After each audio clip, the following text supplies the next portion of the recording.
Ladies and gentlemen, boys and girls, children of all ages, welcome to the channel. You know who it is. It's your boy, World of Wrestling, here today to discuss about AEW Dynamite, August 17th, 2022 review.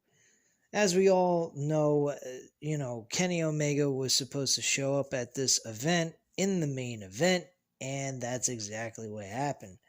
And boy, I'll tell you, even though everyone knew Kenny Omega was supposed to be there, they exploded. That arena erupted with those fans, and they fucking cheered the shit out of Kenny Omega.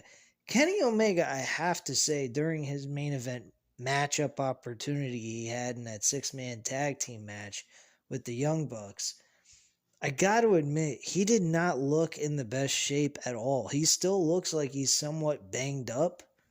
He had to wear a black shirt over his he had to wear a black shirt during the match, which is very unusual for him.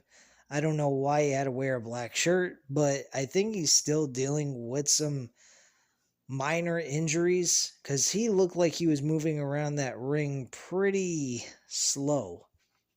I don't know if it's a sell or it's a real legitimate thing he's dealing with right now, but to me it looked like he was dealing with some aggravating injuries still at this point.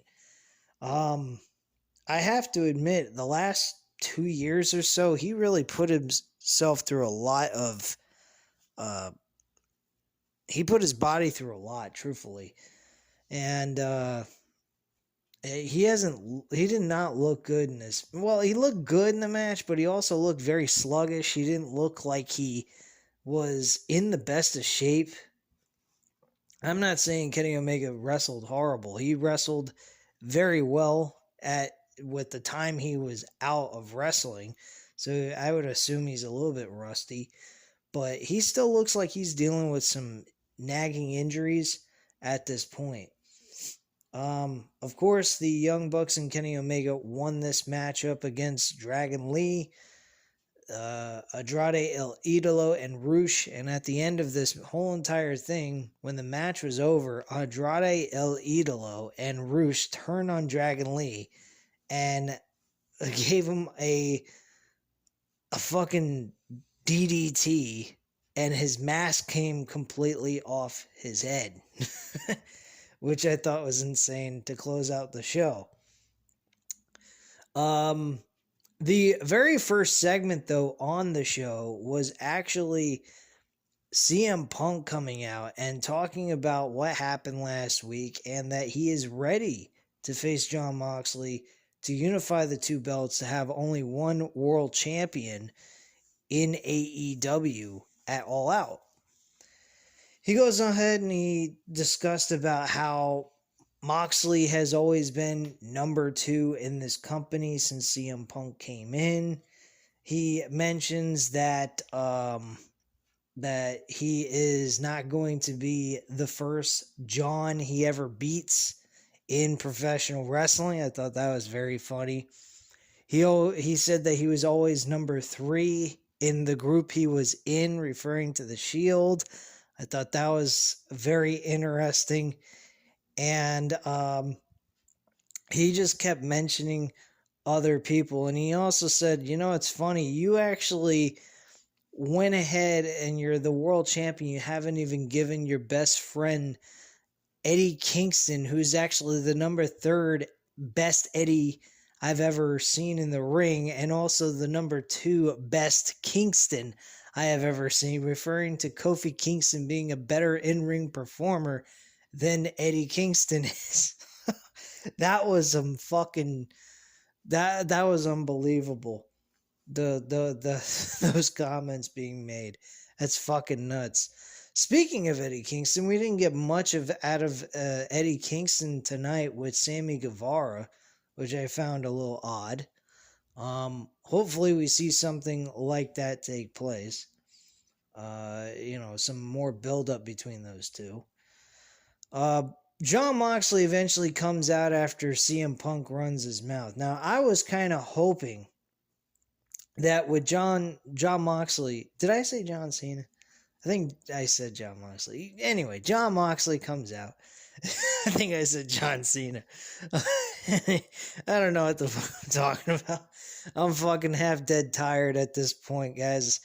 Um, COVID's been kind of kicking my ass. I'm got like fatigue symptoms going on. Thankfully, no coughing, sneezing, or any of that. Just a little bit of problems with my stomach, gurgling around, and feeling a little fatigue and whatnot. So probably I'm gonna go to bed after this. But anyway, Jon Moxley comes out. I was hoping that Jon Moxley would actually cut a promo on CM Punk's run in UFC, saying, "Hey, you're very good on the mic, but at the end of the day, when it comes down to actually getting in the ring and physically wrestling or fighting, you're not too good at it. You don't believe me? Go ask Dana White." That would have been funny if you would have thrown that in there. Holy shit, that fucking place would have erupted if they would have mentioned Dana White's name. Because they would have been like, whoa. That's like mentioning Vince McMahon with fucking Max Caster on that rap he did. That fucking crowd went ape shit when he said Vince McMahon. This is stuff you don't actually witness in pro wrestling anymore. Mentioning names that have nothing to do with the actual promotion that they're in at that time. I mean, that kind of shit is just fucking off the walls and crazy. And I was kind of hoping that CM Punk or Jon Moxley was going to do that with CM Punk tonight, but unfortunately that wasn't delivered. Moxley pretty much just said, you run your mouth, you ain't got a lot of heart. And Punk goes ahead and he says, well, you can have all the heart you want. I'd rather be the guy bringing in the money. I'm like, oh shit. And then Moxley goes, yeah, of course you needed to go ahead and come back because you spent all the money you had. He said, you don't have the same kind of heart you had many years ago. That's long gone. And I was impressed with both of these guys. These guys cut a beautiful promo together. And I was hoping that this would be the match we're booking towards All Out. Unfortunately, that's not the case. These two are going to be going at it next week to unify both of the titles. Now, I'm scratching my head and I'm going, this is a perfect matchup for a pay-per-view event. And then my friend Matt87 Eagle chimes in because I text this to him and says, this doesn't make a lot of sense. And he believes it's going to be MJF to be the guy that faces CM Punk at the pay-per-view at All Out.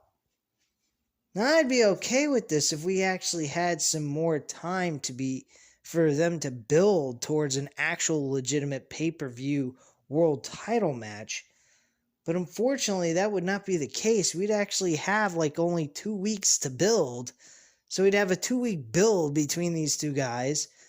MJF, would come back next week and make a surprise appearance, probably beating the living shit out of CM Punk after the match was over. But I don't particularly care for that much. I'd rather see that on the pay-per-view closing out the show, leaving you a cliffhanger to really want to tune in for the next episode of Dynamite to find out where the fuck did he just come from and why is he back type of deal, which we all know why he's back. He wants to become world champion. He wants to be the top guy in the company. And of course, he'd be getting revenge on CM Punk. And we'd at least get a 2-month build going into the next pay-per-view of Full Gear, which is what I would have done. But I think my friend might be right about this. I think CM Punk is going to win and then later on face MJF at the pay-per-view at All Out. The only other thing I can think of is that they want to do this idea now because I don't think CM Punk is at full strength right now. I still see some sort of issue that Punk is having with that foot of his, but not enough to keep him out. And I think TK and I think CM Punk both want to take advantage of the opportunity that they have to crunch everything in one period of time between next week and All Out for CM Punk to carry out this run that he has with the world title to ultimately give it to MJF. That's about the only reason why I could see them going about doing this.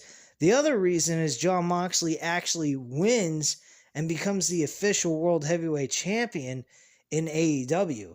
That's the only other thing I can think of.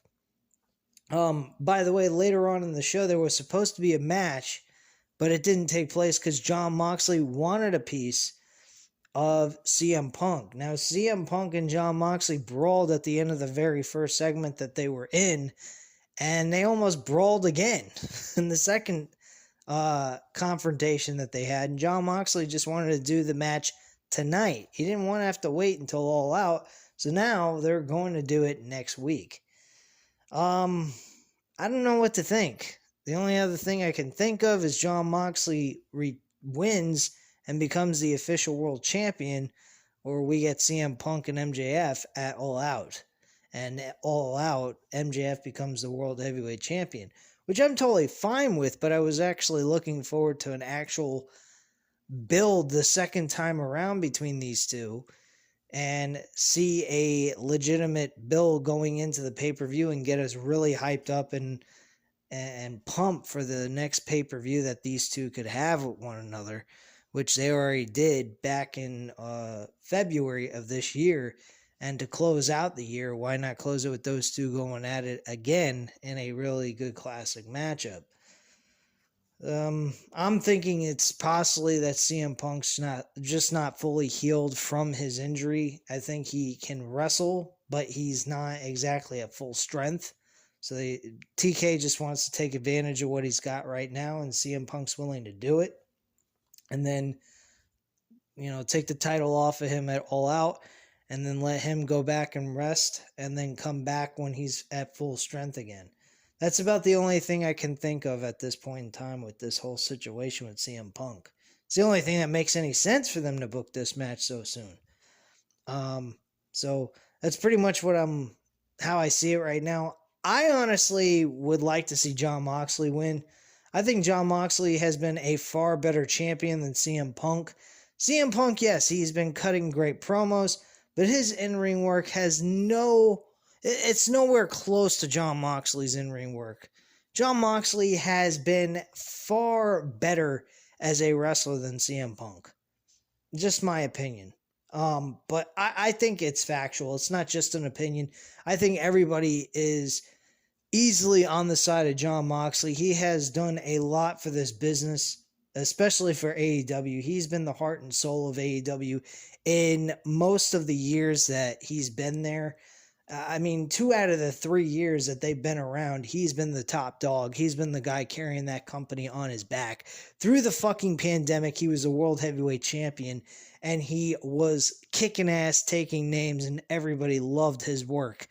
The very first show, he shows up and he fucking blows everyone's mind at Double or Nothing. Give me a fucking break, man. Give me a fucking break. Jon Moxley has done... He is the heart and soul of AEW. That guy has done everything for this company he could possibly think of to make it great. Jericho's another top guy that you got to look at and has made this company great. Kenny Omega, of course, through 2021, or late 2020 through 2021, throughout most of that year, he fucking carried the company on his back as well. If you don't believe me, look at all the fucking injuries he went through. He spread himself thin by wrestling for all these other freaking promotions. So a lot of credit goes to Kenny Omega, man. That guy busted his ass through 2021. And that's why we haven't seen him for so damn long. So all credit to him as well. Those 3 men have carried AEW on their fucking backs. They've done some amazing shit. And they're all world champions. So all credit to all 3 of those guys. Without those 3 guys, AEW would be shit. Without those 3. But yeah, Kenny Omega was back. He did a great job. Jon Moxley and CM Punk did a great job talking and building this match up for what it is at this point. Our very first match was Daniel Garcia and Bryan Danielson. This match, it was a 2 out of 3 falls match, and this match was very good as well. This match, I don't know if you could say is better than the first one. I mean, honestly, I don't know which one's the better match because both of these matches were fucking good. And Bryan Danielson ends up losing the first fall, and then he gets the second fall, and then he gets the third fall, and Bryan Danielson wins. Bryan Danielson won the third fall with a submission where Daniel Garcia did not tap out, nothing. He passed out. And the same thing went for Bryan Danielson being in a submission hold as well. So both men did not tap out to each other. That's number one. Number two, Jericho came down to the ring, Bryan Danielson was going to shake Daniel Garcia's hand, and Jericho came out of nowhere and attacked Bryan Danielson, and then Garcia grabbed Jericho and told him to stop doing that, and he pointed his finger at him and was getting pissed off, and Garcia shoved him and was pissed off at how Jericho was acting towards Bryan Danielson because he wanted to show some respect to the guy because of the match that they had. Not that you can blame them or blame him. So kudos to both of these guys and this new element taking place where the JAS Society looks like they're going to crumble very soon. This is kind of odd. I don't know why they would do that, but it kind of looks that way. Or they're just going to lose one member and that's it. And it's going to take a while before he loses every member he's got on that team of his and they become no more. But for now, it looks like Daniel Garcia is tearing away from JAS Society. Maybe go to BCC or possibly go out on his own. Who knows? So only time can tell at this point. Next segment on the show is actually Swerve in Their Glory with Keith Lee and Swerve Strickland, along with Private Party, cutting a promo backstage about their match that's taking place on Rampage this Friday. This matchup should be really entertaining. I think Private Party is going to get a possible break. They're going to, make their big break here and possibly get really noticed and finally start doing something in AEW than just being some name on the roster and that's it. So I honestly think Private Party needs to make the best of this opportunity and give Tony Khan the best impression they possibly can so that he can consider them as guys that he should utilize on TV on a regular basis off of Dynamite. So this is a big opportunity and something they need to take very seriously as if this is a fucking pay-per-view match. So Private Party needs to pull out whatever they can and impress Tony Khan at this point to finally get them back onto TV because we have not seen them do jack shit in a very long while. And I'm kind of pissed off because they're a legitimate tag team. They were really good in the Indies, especially in the House of Glory. They were well known by JD from New York 206. He works there as a commentator. He's talked very highly about these two, and I think these two deserve to be a top-notch tag team in the tag team division. So, honestly, I think this is a big opportunity for them, and they shouldn't take it very lightly at all. Basically, in this promo, it was one of your typical everyday thing. Swerve, Strickland, and Keith Lee said this is as close as you're going to get to these tag team titles, so enjoy it while it lasts. And that's basically all it was. And Private Party came out and said, you know what, you can say whatever you want, but at the end of the night, when that match is over, we'll be holding those championships up in the air. So that was basically what took place there. Nothing really all that important. Next thing we had the Gun Club, Austin and Colton Gunn, going up against the Varsity Blondes. They win this match in less than a minute, which surprised the hell out of me. And after the match was over, we have Stokely, who was with Jade Cargill and the Baddies at one point. Now he seems to be branching off and recruiting his own people. Apparently, we got so far Ethan Page, and we have Lee Moriarty, and possibly, and we also do have the Gun Club with Austin and Colton Gunn. They turned on their father. This was very shocking.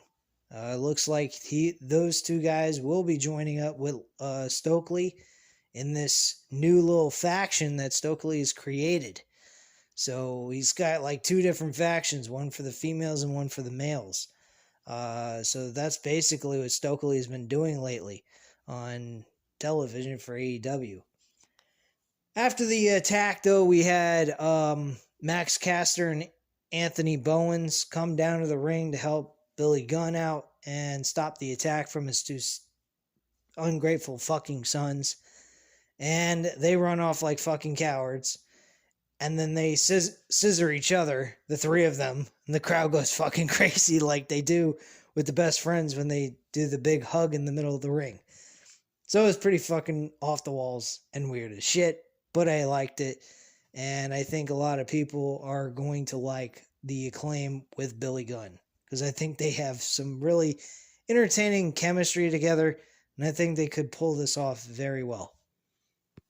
Alright, so the next segment was actually Sanjay Dutt, Jay Lethal, and Satin Singh cutting a promo about how FTR came down to the ring to help Wardlow out in this situation from this 3-on-1 attack that they did last week.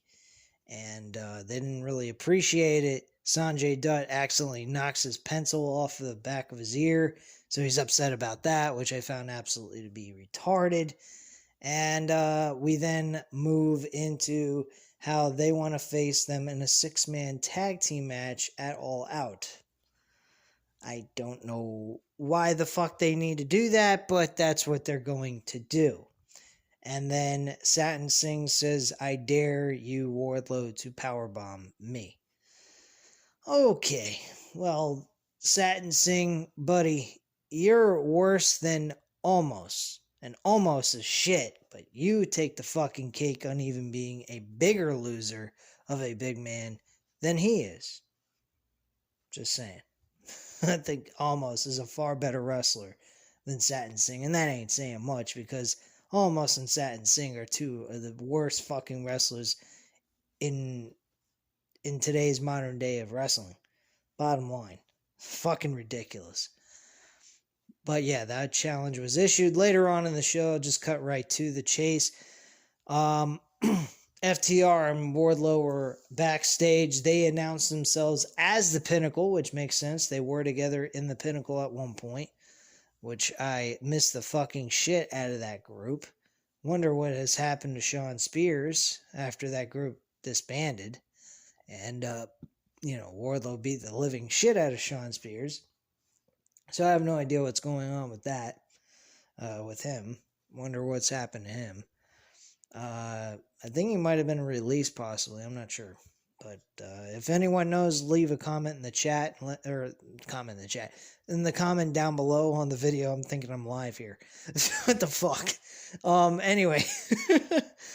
But yeah. So FTR go ahead, they respond with Wardlow, and they have decided they will accept their challenge at All Out for a 6-man tag team match. And Dax Hardwood offered a challenge to Jay Lethal, acknowledging JD from New York's 206 question. JD from New York 206's question back at the Double or Nothing. I think it was Double or Nothing, or no, it wasn't Double or Nothing. It was the media scrum from the fucking Forbidden Door. That's where that was discussed, about him being possibly the wrestler of the year or something like that. And he acknowledged that comment by JD, well, the question that he had, and he went ahead and took it upon himself of saying that I am possibly the greatest wrestler of the year. And he offered a challenge to Jay Lethal one-on-one. I believe it's next week on Dynamite. And I'm looking forward to that match. I think that is going to be a fucking good matchup besides the World Championship match. So these two are going to go at it. It should be entertaining to see. And they did accept that challenge. Another segment that took place was Christian and Jungle Boy. Jungle Boy came out. He went ahead and he said, I wore a shirt a couple of weeks, I think it was a week or two ago, saying that he should never wear that t-shirt again. They didn't really appreciate it. It was a t-shirt that said Christian is a pussy. I thought that was funny. And he said, it kind of describes exactly who you are, though. I mean, I've been trying to put my hands on you multiple times. I've tried to hit you with a car. I've hit you with a chair. And yet you have done nothing in response to this. So to me, it kind of describes who you are at the end of the day. He said, if you got any fucking balls, you'll fight me at All Out and we'll get this fucking over with. So Christian Cage comes out being the creepy little bastard that he is. And I still say he is the CLB of professional wrestling. I don't care how good he is on the mic and how well he's gotten as a heel. He's still the creepy little bastard he's always been since WWE days back in 2003. I love when Stone Cold Steve Austin gave him that damn name, because he is a creepy little fucking bastard. Anyway, so he goes ahead and he plays the douchebag back, kind of backing off and saying, look, man, I got all the respect in the world for you, if you can believe that. And, we need to bury the hatchet, put this behind us. He wanted to shake hands, and Jungle Boy refused. He basically tackled him to the ground, started punching him out and everything else in between. And then eventually Christian was able to get out of this and run away again. So this whole thing with Christian... Sorry, I'm yawning here. Then not good for a review. Damn, I need to get some sleep. Anyway, Christian Cage pretty much runs away in this whole segment once again. We didn't get an actual word yet on whether or not he's going to accept this matchup, but he got his ass kicked a little bit. He got thrown into steel steps and everything else. But we didn't really get a response back from Christian if he wants to do this match at All Out. So, who knows? But I'm pretty certain the match is going to happen, regardless. Alright. So, from there, the next thing that took place was Toni Storm against Caitlyn Lynn. I'm trying to remember the name. Hold on a second. It's actually Caitlyn King is the opponent that Toni Storm faced. Caitlyn King's actually been known for doing dark matches mainly on AEW Dark. And that's basically it. So, I mean, this match was all Toni Storm mostly. I mean, King had a couple of shots in there. Nothing really special happened here. One of your normal, typical, vanilla women's matchup in AEW. It's one of the weakest things in AEW at this point. WWE, on the other hand, with Bayley, fucking Io Sky, and Dakota Kai. I mean, they're fucking killing it on Monday Night Raw. Pretty much having every female segment on the show known to man. They're always making an appearance in some cases, or even multiple appearances on these shows on Monday Night Raw. SmackDown women's division is a little still shitty, but not as bad as it was before when Vince McMahon was running it. So, anyway, moving into this match, Toni Storm actually wins this. Later is announced that she will be facing Thunder Rosa one-on-one at the pay-per-view of All Out again. Thankfully, these two women are not pretending to be good old buddies at this point. I mean, they're still friends, but they're now going to go in competition over the World Championship once again for the AEW Women's Championship. So that's what took place there. Then we had the main event, which was the 6-man trios tournament to crown the new trios World Tag Team Champions. It was Andrade, El Idolo, Rush, and Dragon Lee versus Kenny Omega and the Young Bucks. As I already mentioned, Kenny Omega and the Young Bucks win this matchup. Very fun, entertaining matchup. I will say this, the referee needs to take some fucking control of these matches and stop having this into a fucking all-out tornado tag team match. I mean, we're dealing with 6 fucking people at once. I can't keep up with all this shit. You know, it's a little too much bodies moving around in the ring. Okay? It kind of sucked in a way with too many fucking guys in the ring. The pace of the match was excellent. The close falls was good, but there was just like absolutely no control by the referee. I mean, the match should have been a fucking disqualification because both teams had their guys out for longer than 5 seconds off the apron. And technically, at the end of the day, in a legitimate tag team matchup, that's a disqualification. So I have no idea why AEW's referees do not take control of these matches, but they really need to start doing that and get control of these matches, because I don't want to see 6-man tag team matches and see this kind of shit like this every fucking time we see it. That is ridiculous. And that's not a legitimate tag team match. That's more of a tornado tag. And if they want to do tornado tags, then do tornadoes tags and stop calling them tag team matches. Because they're not tag team matches when you don't have to tag in your partners so that they can actually get in the ring and perform as well. So that's just my viewpoint on that. But overall, the show was really a fun show. CM Punk and Moxley did a great job. Kenny Omega showing up was a blessing in disguise. Finally getting some of the guys back from injuries. And the rest of the card was pretty good. It wasn't nothing terrible about it.